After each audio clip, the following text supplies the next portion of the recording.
Baik, di sini saya akan membahas mengenai materi kanal fisik dan juga kanal logik. Kanal logika atau logical channel adalah salah satu jenis kanal dalam sistem komunikasi seluler seperti GSM, UMTS, dan LTE yang berfungsi untuk mengatur jenis informasi apa yang dikirim melalui jaringan.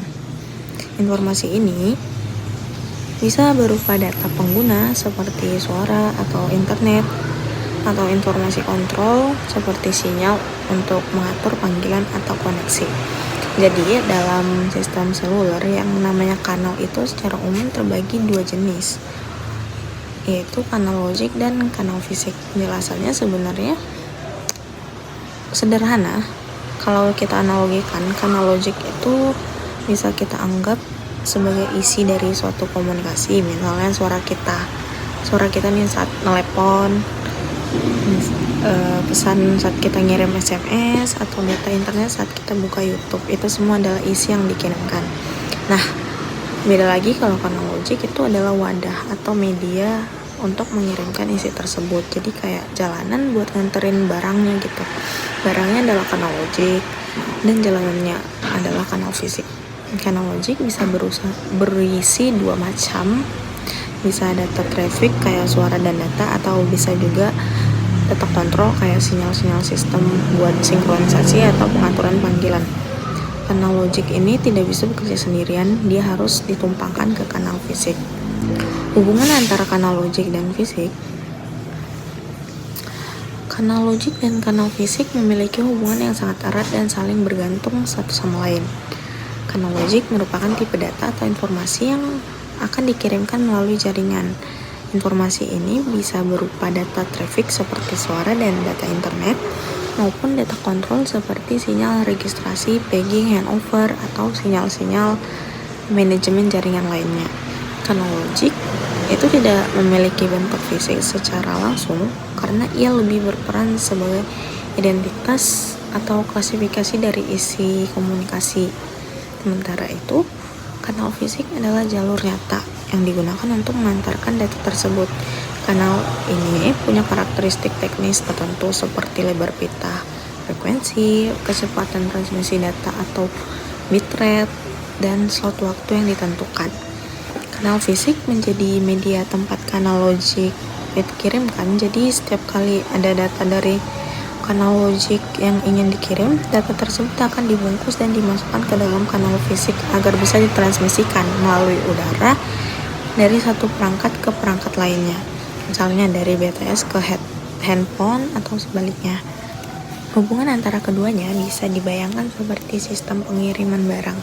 Kanal logik adalah isi paket yang ingin dikirim, apakah itu dokumen, makanan, atau hadiah. Sedangkan kanal fisik adalah kendaraan pengantar dan jalurnya, seperti mobil, kurir, dan jalan tol yang dilalui.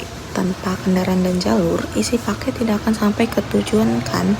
Sebaliknya, kendaraan dan jalan tol juga akan sia-sia kalau tidak membawa apa-apa.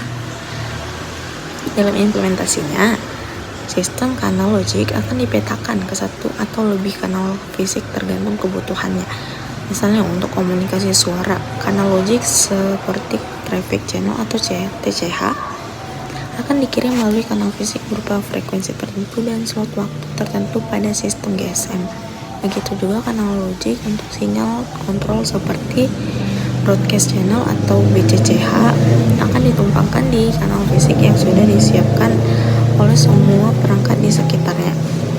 Dengan demikian, kanal logik dan kanal fisik bekerja bersama dalam satu sistem yang saling melengkapi.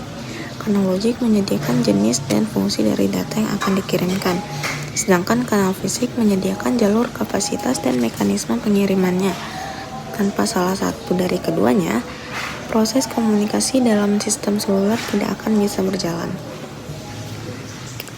Sekarang kita masuk ke bagaimana konsep ini diimplementasikan di jaringan GSM. GSM adalah sistem komunikasi digital berbasis waktu yang menggunakan teknis multiplexing bernama TDMA atau Time Division Multiple Access. Nah, dalam TDMA, satu frekuensi dibagi jadi beberapa time slot, biasanya 8 slot yang masing-masing disebut sebagai kanal fisik. Jadi satu frame dalam GSM terdiri dari 8 time slot dari channel 0 sampai channel 7. Setiap slot ini bisa dipakai untuk satu kanal fisik, dan di atas kanal fisik inilah kita bisa meletakkan kanal logik.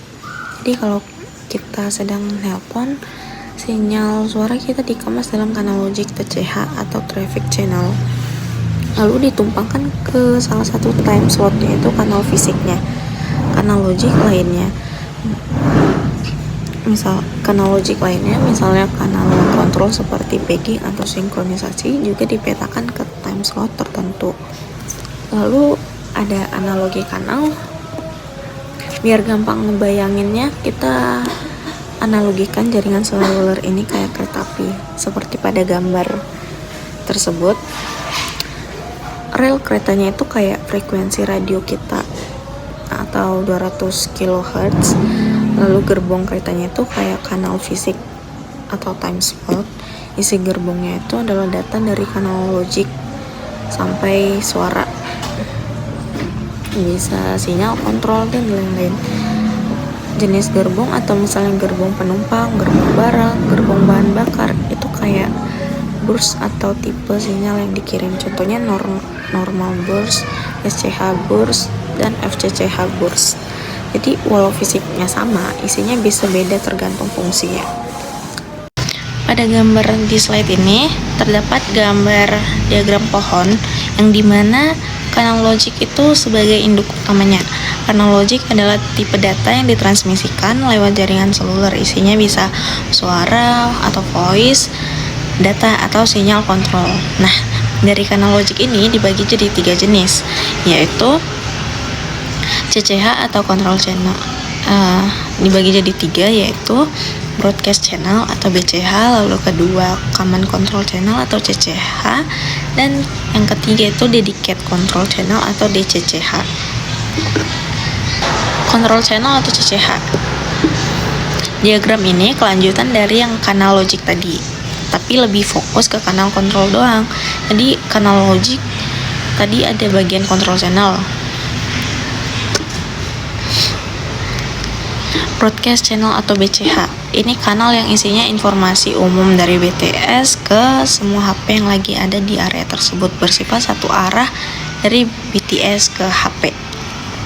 Isinya terdiri dari FCCH atau Frequency Correction Channel, membantu nyamain frekuensi antara HP dan BTS. Lalu yang kedua itu ada SCA atau Synchronization Channel, membantu sinkronisasi waktu. Lalu BCCH atau Broadcast Control Channel, itu untuk info BTS, LAC, frekuensi, dan lain-lain, ditandai warna kuning, artinya dikirim oleh BTS ke semua HP. Lalu yang kedua itu ada Command Control Channel atau CCH, kanal yang dipakai bersama-sama oleh semua HP dan BTS, khususnya saat awal komunikasi. Ada beberapa jenis, yaitu PCH atau Pegging Channel. BTS manggil HP yang mau dikirimi data. Lalu AGCH, Access Grant Channel, BTS kasih izin ke HP buat akses jaringan. Lalu RAC, lalu RACH atau Random Access Channel, itu untuk HP bisa minta izin duluan ke BTS, atau misal saat mulai telepon lah gitu. Lalu warnanya itu kuning AGCH dan PCH dari BTS ke HP. Kalau yang warna ungu atau pink gitu, RACH dari HP ke BTS. Lalu yang ketiga itu ada Dedicated Control Channel atau DCCH, kanal kontrol yang sudah ditetapkan untuk HP tertentu, misalnya pelanggan yang sudah aktif atau sedang dalam proses komunikasi. Ada beberapa jenisnya, ACCH atau Associate Control Channel, selalu nyertain TCH. Lalu kedua itu SACCH, transmisi lambat buat cek kualitas sinyal. Lalu yang ketiga itu FACCH, transmisi cepat biasanya buat handover. Lalu yang keempat itu ada SDCCH atau Standalone Dedicated CCH atau standalone dedicated channel. Dipakai kalau belum punya kanal suara tapi harus dikirim data penting, misal saat registrasi ke jaringan. Ditandai dengan warna hijau, artinya bisa komunikasi dua arah HP to BTS. Pada gambar di slide ini terdapat diagram pohon kanal fisik. Diagram ini menjelaskan kelompok kanal fisik yang ada di sistem seluler, terutama dalam sistem 3G atau UMTS. Kanal fisik itu apa sih? Kanal fisik adalah wadah nih di frekuensi dan waktu tertentu buat nyalurin data. Kalau kanal logik kan isinya data dan kontrol. Kanal fisik itu lebih tepatnya kayak jalurnya lah. Diagram ini dibagi menjadi dua bagian. Yang pertama itu downlink channel dari BTS ke HP dan uplink channel dari HP ke BTS. Downlink channel dari BTS ke HP. Beberapa channel pentingnya yaitu PCC, PCH atau Primary Common Control Physical Channel. Yang kedua itu SCC, PCH atau Secondary Command Control Physical Channel. Lalu ada ketiga itu SCH, Synchronization Channel, PICH, Page Indication Channel atau tanda buat paging. Lalu ada AICH atau Acquisition Indication Channel, DPDCH, Dedicated Physical Data Channel atau buat data pengguna. Lalu ada DPCCH, Dedicated Physical Control Channel, dan yang terakhir itu PDSCH, Physical Downlink Share Channel. Channel ini digunakan buat nyebarin info, paging, sinkronisasi, dan data pengguna ke HP. Yang kedua itu ada uplink channel dari HP ke BTS. Pertama itu ada PRACH, Physical Random Access Channel, buat minta izin akses ke BTS-nya. Lalu yang kedua itu PCPCH, Physical Common Packet Channel.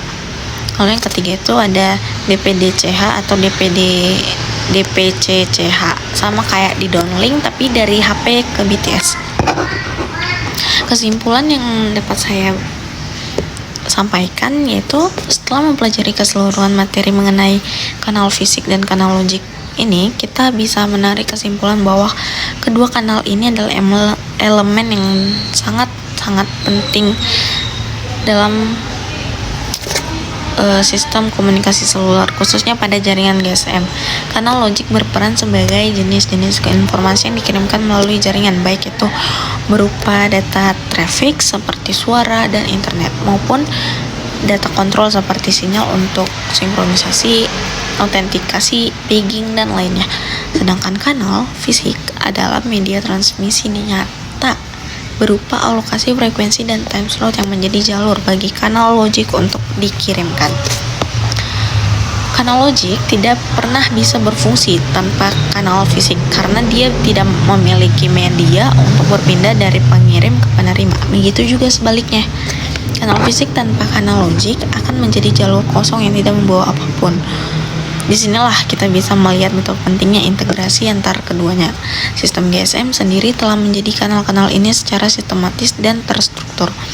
Dimulai dari pembagian kanal traffic dan kanal kontrol pada kanal logik, sampai pembagian kanal fisik menjadi kanal dedicated dan kanal umum.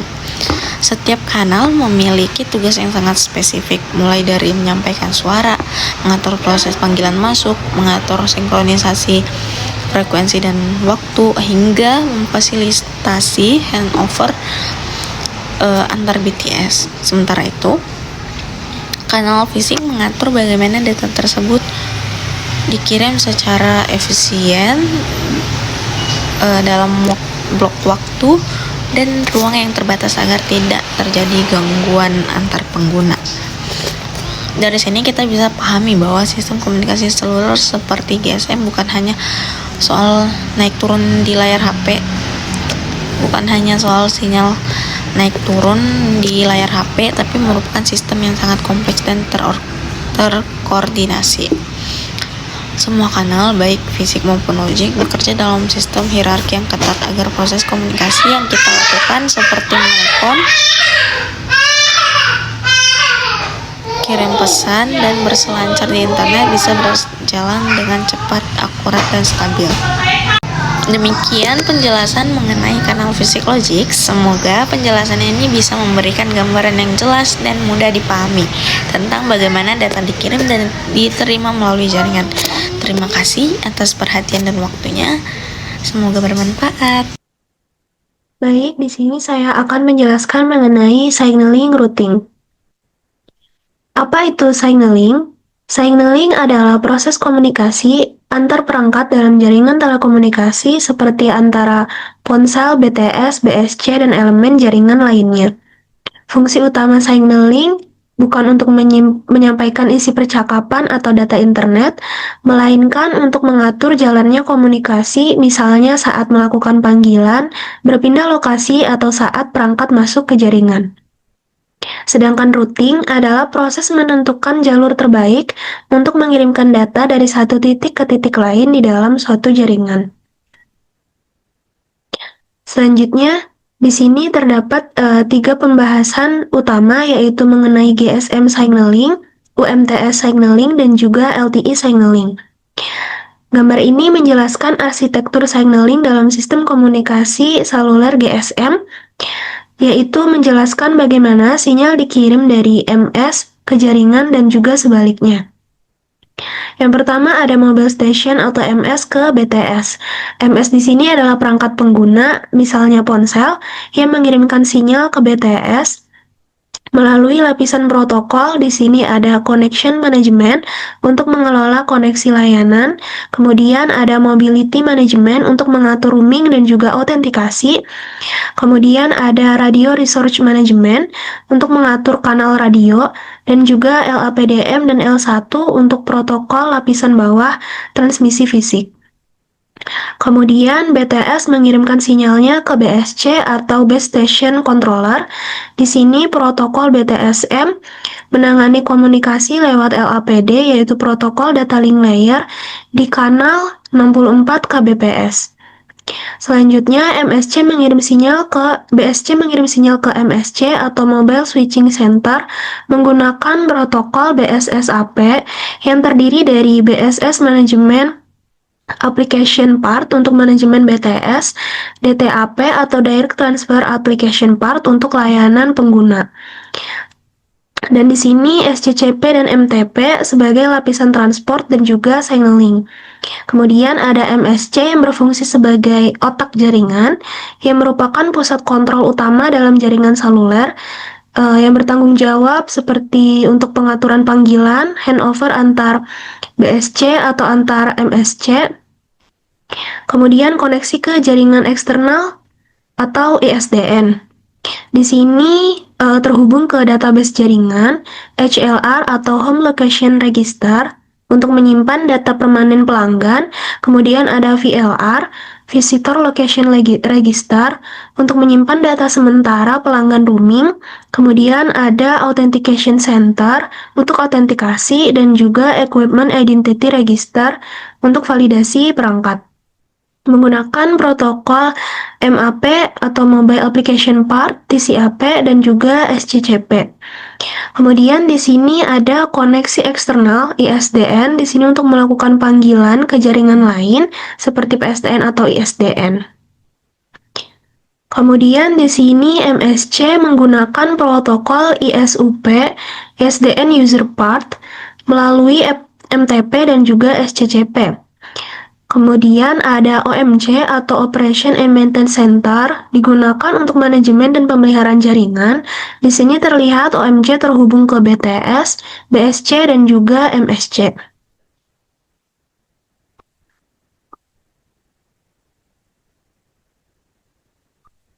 Selanjutnya di sini ada diagram signaling dalam jaringan GSM yang menggambarkan proses awal komunikasi yang melibatkan berbagai komponen jaringan. Yang pertama, BTS atau Base Transceiver Station itu mengirimkan kanal BCCH atau Broadcast Control Channel ke mobile station untuk memberikan informasi jaringan. BCCH ini memiliki dua frekuensi. Yang pertama ada FCCH atau Frequency Correction Channel untuk sinkronisasi frekuensi, dan juga SCH atau Synchronization Channel untuk sinkronisasi waktu dan juga identitas.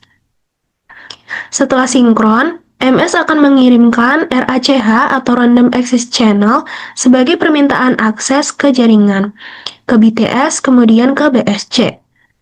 BTS akan membalas dengan AGCH atau Access Grant Channel sebagai izin akses.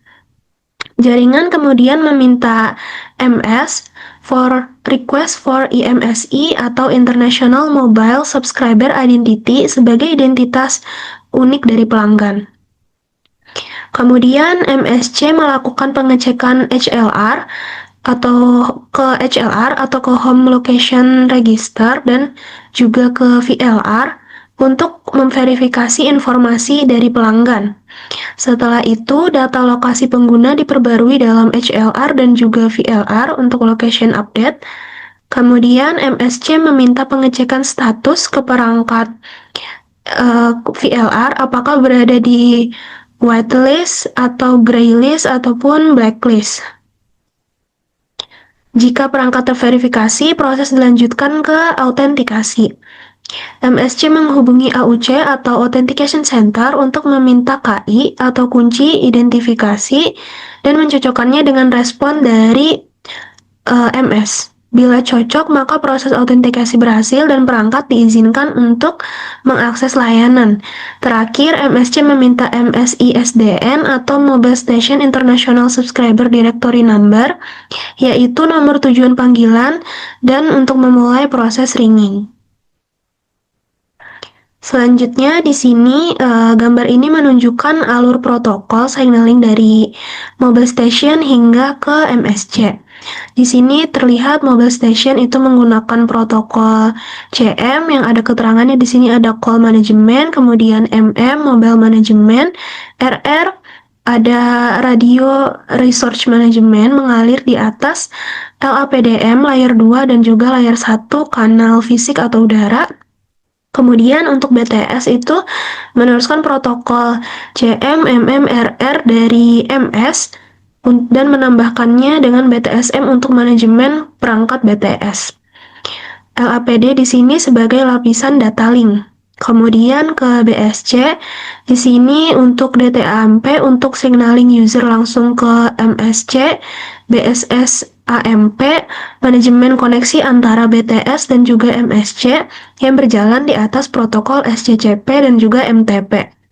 Kemudian untuk bagian MSC, MAP di sini untuk akses ke HLR atau VLR, TCAP, layanan tambahan SS7, YSUP, koneksi ke jaringan lain seperti SDN, dan kemudian di sini ditopang oleh SCCP dan juga MTP.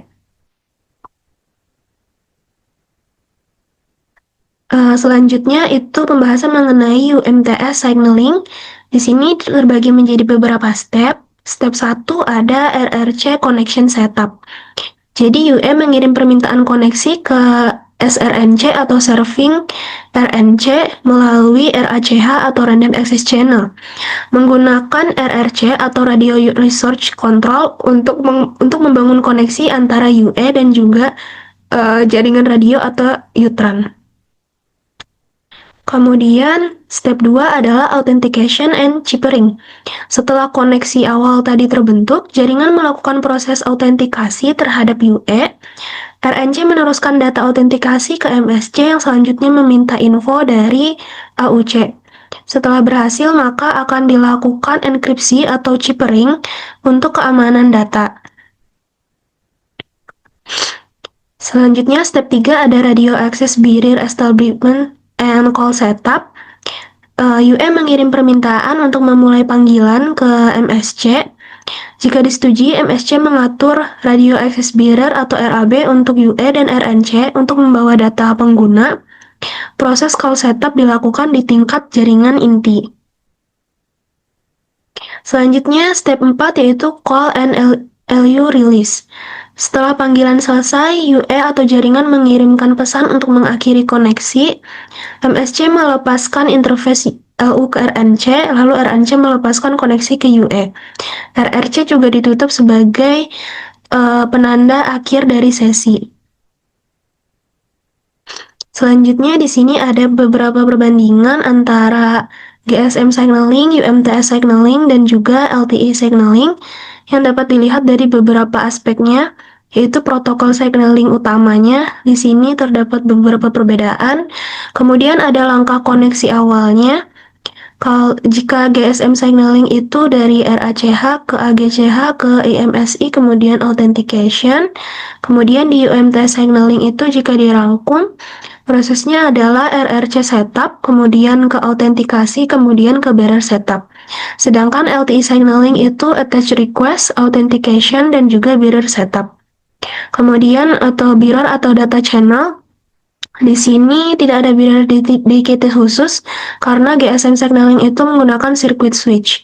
Kemudian di sini UMTS dan juga LTE signaling end-to-end IP bearer. Kemudian autentikasinya, kemudian cara chippering atau enkripsinya. Selanjutnya ada jalur panggilan suara, di sini circuit switch via MSC. Di sini ada jika UMTS itu ada circuit switch dan juga paket switch. Kemudian LTE itu berfokus ke VoLTE atau EMS emergency call via PGW. Sesi berakhirnya MSC melepaskan koneksi, LU release dari MSC ke RNC lalu ke UE, sedangkan LTE signaling delete session dari MME ke PGW. Sekian dari saya. Terima kasih. Wassalamualaikum warahmatullahi wabarakatuh.